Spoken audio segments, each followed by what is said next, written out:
So guys, welcome back to my channel. Nagbablog tayo sa video. I will tell you guys how to learn calisthenics.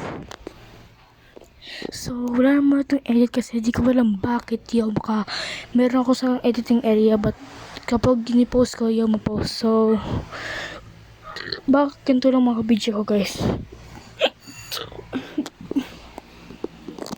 Step 1. Unang gagawin nyo ay maghanap kayo ng chair. But wag lang yung mga wood na wood, yung parang wood na matitibay.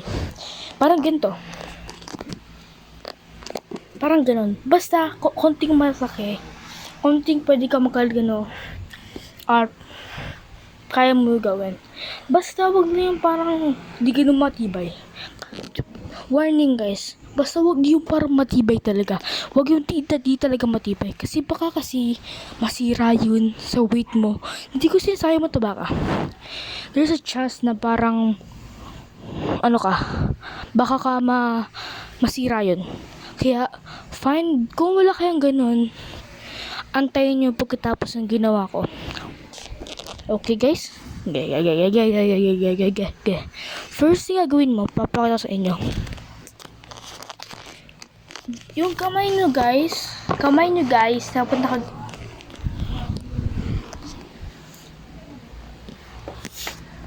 yung kamay nyo guys, ginto lang. Kailangan nyo ganito talaga. At ganito talaga. I-practice nyo lang to guys. Basta wag nyo lang to, kunyari, kaya nyo na agad. Basta, be careful lang sa chairs or pwede din mga table na matibay at kaya mo gawin sa dalawang kamay mo. Kung parang di matibay at or parang di siya ganun, di mo siya magagamit, di mo siya move, be careful lang guys dito.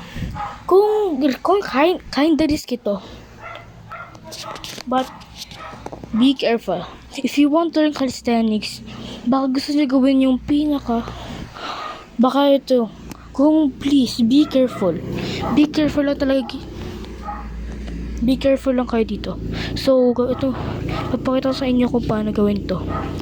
Una, kamay nyo nakaganto.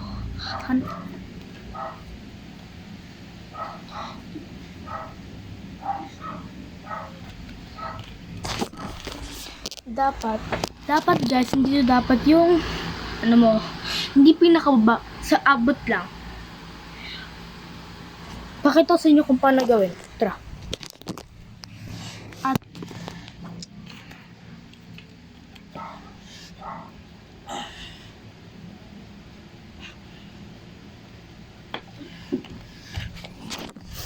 hindi yung kasama yung pagtaas ng paa. First thing guys, huwag nyo muna gawin. Antayin nyo ako matapos tong sasabihin ko. Pagkatapos nun, try mo muna ganun, na kaya mo lang.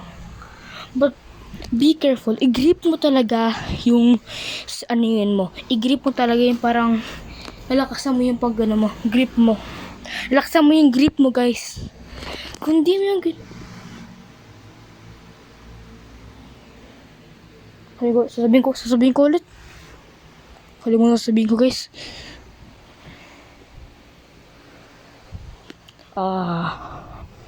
Kung di nyo yung nag-grip, ay ito. Kalimutan sabihin ko guys. Kung di nyo yung nag-grip, baka kailangan mo baka mayroong masama mangyari. But lagi nyo i-grip. Parang ganito guys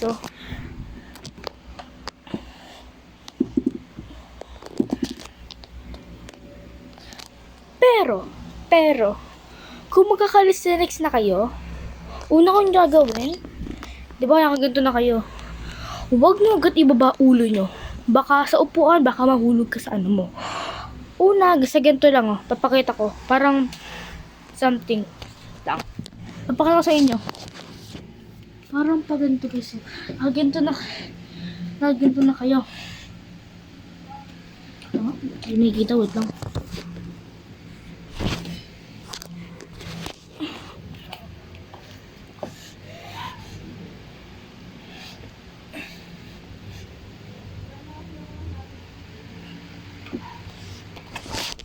Maliit lang ang upuan ko, basta nakaganto lang yun, oh. Ganito.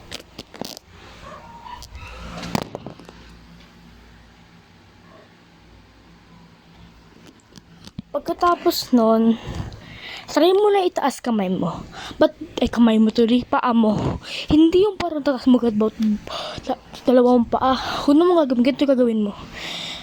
Ito tinuruan sa akin ito na isang classmate ko na sabi na flamingo method. Papakita sa inyo. Sa paa kasi gagawin kaya.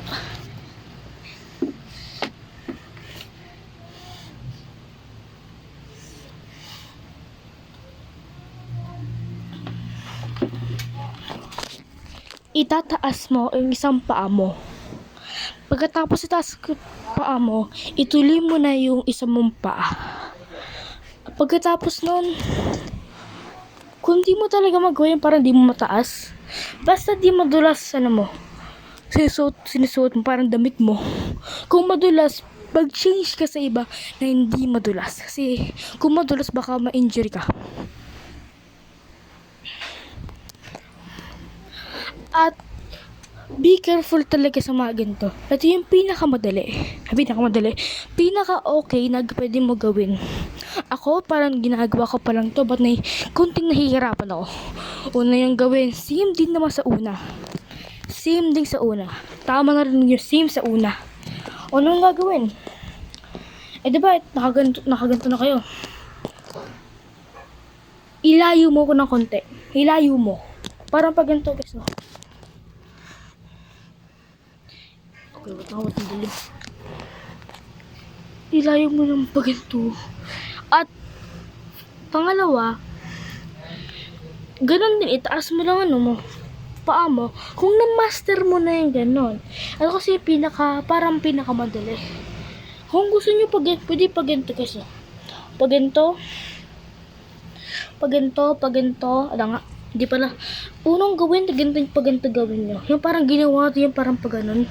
Ay nga pala guys, so doon, ganito talaga gawin nyo. Ganyan talaga. At hawakan nyo pa rin dito. Same spot.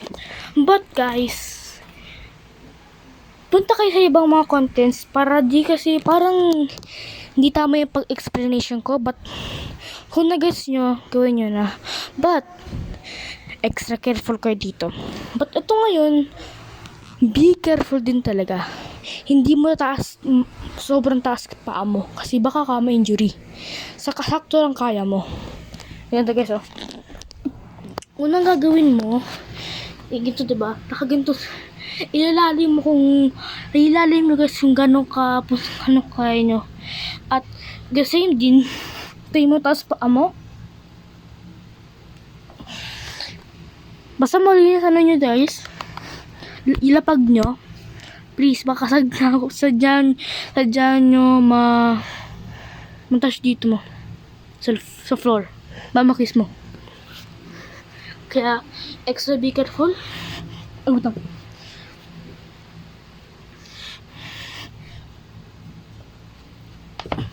Nagawa ko, di ba? Ganun yun. Basta i-practice nyo muna ito lagi-lagi. Hanggang maano.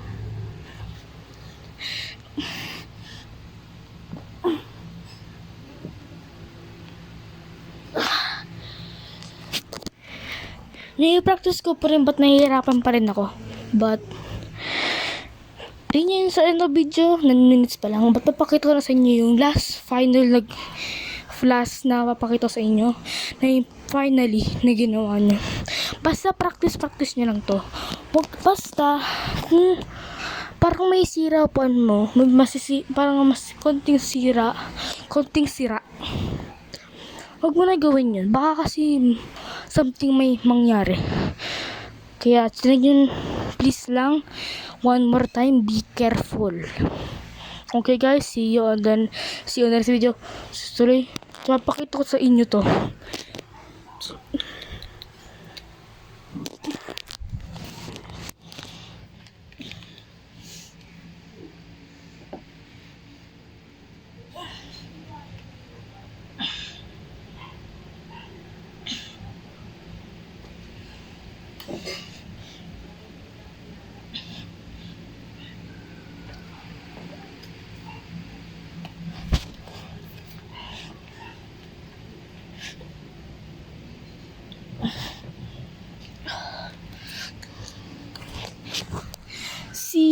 see you on the next video, guys, and stay tuned for another video. Kaya see you guys on the next video. Like, subscribe na kayo. If I reach 100 views to, papakalbo ko.